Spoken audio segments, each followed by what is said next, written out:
क्या एमएनपी और अचानक मृत्यु सिंड्रोम के बीच कोई संबंध है? अचानक वयस्क मृत्यु सिंड्रोम सबसे अधिक परेशान करने वाले और अस्पष्टीकृत चिकित्सा रहस्यों में से एक बना हुआ है।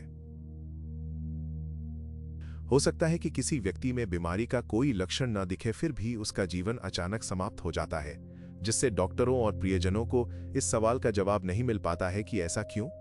विश्व स्वास्थ्य संगठन के अनुसार अचानक होने वाली अकालतापूर्ण मृत्यु से हर साल दुनिया भर में लगभग 5 मिलियन लोगों की जान चली जाती है। यूरोप और अमेरिका में हृदय रोग से होने वाली 20% वयस्क मौतों का कारण यही है। परंपरागत रूप से मुख्य कारण छिपे हुए हृदय रोग, कोरोनरी धमनी रोग, अतालता, कार्डियोमायोपैथी रहे हैं, लेकिन हाल के वर्षों में शोधकर्ताओं का ध्यान तेजी से एक नए जोखिम कारक सूक्ष्म और नैनोप्लास्टिक के संपर्क की ओर आकर्षित हुआ है। ये समझने के लिए कि नैनोप्लास्टिक्स ऐसी प्रक्रियाओं को कैसे ट्रिगर कर सकता है जिससे अचानक मृत्यु हो सकती है, आइए याद करें कि वे क्या कर सकते हैं।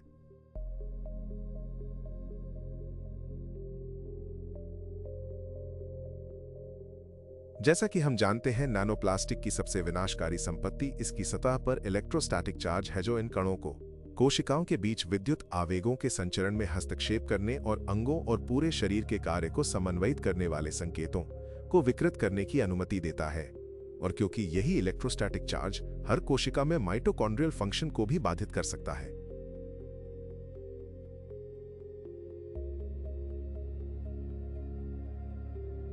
जिससे ऊर्जा की कमी, सूजन और अंततः कोशिका मृत्यु हो जाती है। सबसे बड़ा खतरा सबसे अधिक ऊर्जा खपत करने वाले अंगों, मस्तिष्क और हृदय में उत्पन्न होता है, जहां इस तरह के व्यवधान से अचानक मृत्यु सिंड्रोम हो सकता है। हमारा मस्तिष्क सटीक विद्युत आवेगों के माध्यम से श्वास और हृदय क्रिया को नियंत्रित करता है। यदि नैनोप्लास्टिक इन संकेतों को अवरुद्ध या विकृत कर देता है तो हृदय धड़कना बंद कर सकता है या सांस लेना बंद हो सकता है, और यह टूटना अचानक नहीं होता है। यह व्यवधानों के क्रमिक संचय के परिणाम स्वरूप होता है, अर्थात मस्तिष्क के हृदय केंद्र से संकेत धीरे धीरे विकृत और अस्थिर होते जाते हैं, जिससे हृदय की मांसपेशियों के भीतर विद्युत आवेगों का संचरण खराब हो जाता है। हालांकि ये शुरू में अतालता के रूप में प्रकट होता है। दिल बहुत तेज, बहुत धीरे या अनियमित रूप से धड़क रहा है। ये खराबी बिगड़ती जाती है और अंततः एक गंभीर सीमा तक पहुंच जाती है, जिस बिंदु पर लय टूट जाती है और हृदय रुक जाता है। आसपास के लोगों को यह तात्कालिक लग सकता है, लेकिन वास्तव में विफलता समय के साथ लंबे समय से विकसित हो रही है। एक समान प्रक्रिया श्वास को प्रभावित करती है। मस्तिष्क के श्वसन केंद्र से संकेत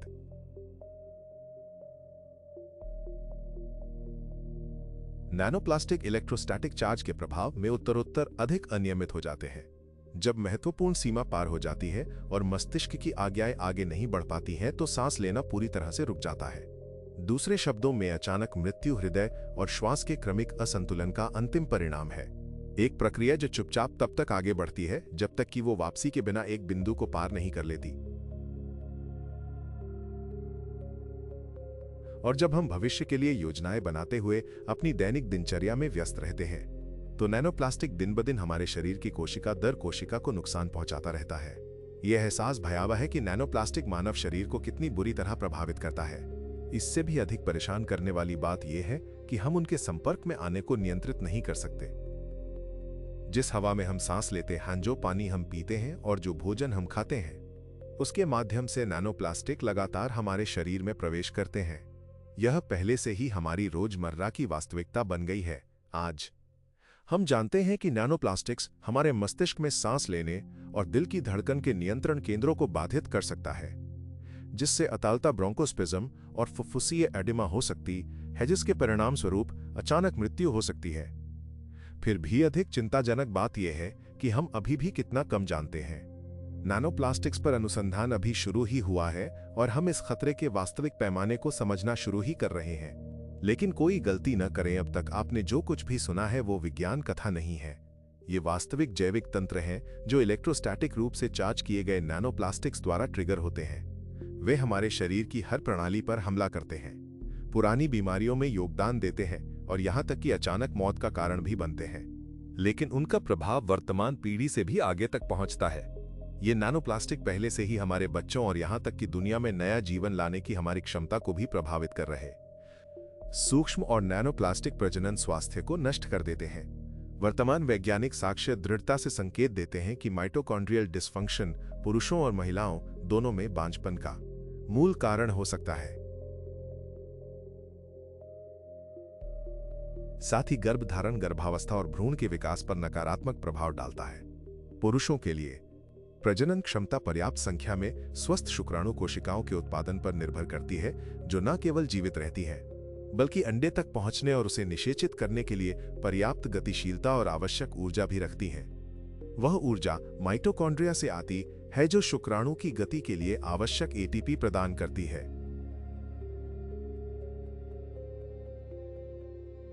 हालांकि जब माइटोकॉन्ड्रियल फंक्शन क्षतिग्रस्त हो जाता है या अस्थिर हो जाता है तो शुक्राणु की गतिशीलता कम हो जाती है और यहां तक कि शुक्राणु कोशिकाओं का आकार और संरचना भी बदल सकती है, जिससे सीधे तौर पर गर्भधारण करने की क्षमता कम हो जाती है।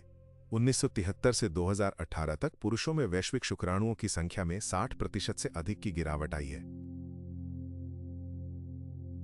जब प्रजनन क्षमता की बात आती है तो हमारे पास शायद यहां दो महत्वपूर्ण बिंदु हैं, क्योंकि ये निश्चित रूप से एडिटिव्स हैं और हम जानते हैं कि काफी समय से उन एडिटिव्स में अंतःस्रावी विघटनकारी गुण हो सकते हैं और जो प्रजनन क्षमता को प्रभावित कर सकते हैं, लेकिन वे स्वयं कणों का हिस्सा भी हो सकते हैं क्योंकि कण कई तरह से ऐसा कर सकते हैं।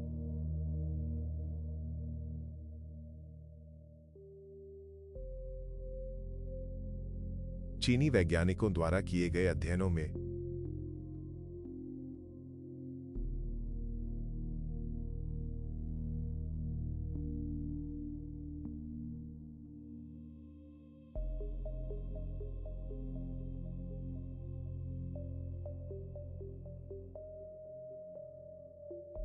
हर वीर्य के नमूने में माइक्रोप्लास्टिक पाया गया। शुक्राणु कोशिकाओं पर इसका प्रभाव तीव्र और विनाशकारी दोनों होता है। एक्सपोजर के केवल 30 मिनट के भीतर माइटोकॉन्ड्रियल फंक्शन बाधित हो जाता है और डीएनए क्षति शुरू हो जाती है। इससे शुक्राणु की व्यवहार्यता कम हो जाती है और गर्भधारण करना लगभग असंभव हो जाता है। पशु अध्ययनों से पता चला है कि सूक्ष्म और नैनोप्लास्टिक वृषण में जमा हो सकते हैं, टेस्टोस्टेरॉन की कमी का कारण बन सकते हैं और शुक्राणु जनन को खराब कर सकते हैं। सूक्ष्म और नैनोप्लास्टिक स्तंभन क्रिया को बाधित करते हैं। अपर्याप्त टेस्टोस्टेरॉन उत्पादन से बांझपन कामेच्छा में कमी, स्तंभन दोष और किशोरावस्था में यौन विकास में देरी हो सकती है। टेस्टोस्टेरॉन के उत्पादन के लिए एटीपी के रूप में बड़ी मात्रा में ऊर्जा की आवश्यकता होती है।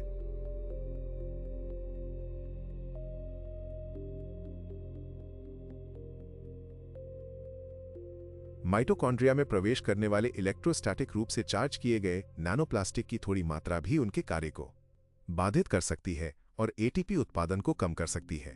यह बदले में टेस्टोस्टेरोन के स्तर को 60 से 70% तक कम कर सकता है। इस तरह की बूंद कॉर्पोरा कैवर्नोसा में रक्त के प्रवाह को बाधित करती है, लिंग की संरचना जो स्तंभन के लिए जिम्मेदार होती है।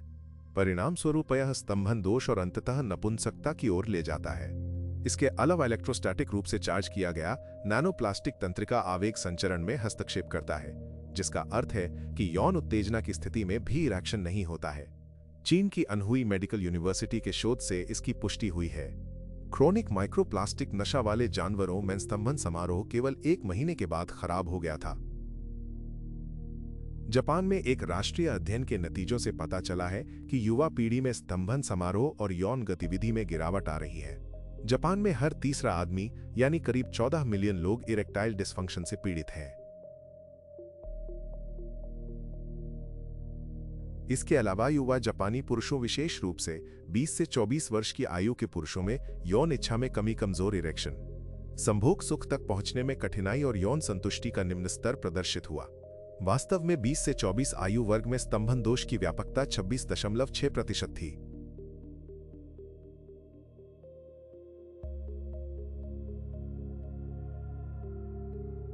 जो 50 से 54 वर्ष की आयु के पुरुषों में देखे गए 27.8% के लगभग बराबर है। यह चिंताजनक प्रवृत्ति केवल जापान तक ही सीमित नहीं है।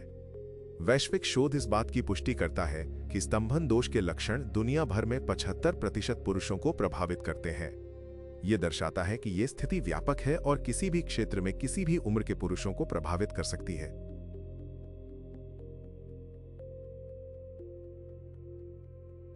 1995 में दुनिया भर में 152 मिलियन से अधिक पुरुष स्तंभन दोष से पीड़ित थे। वैज्ञानिकों के अनुमान के मुताबिक 30 साल के भीतर यह संख्या लगभग दोगुनी हो जाएगी। तो इसके बारे में सोचो। यदि केवल एक संकेत विफल हो जाता है तो गति नहीं होगी, कोई विचार नहीं बनेगा और कोई भावना उत्पन्न नहीं होगी।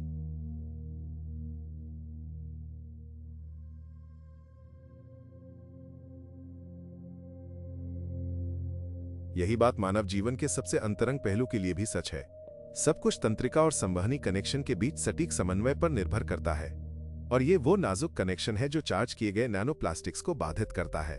स्तंभन दोष अब कोई दुर्लभ स्थिति नहीं रह गई है, ये एक व्यापक वास्तविकता बन गई है जिसके लक्षण अब दुनिया भर के 75% पुरुषों में देखे जा रहे हैं।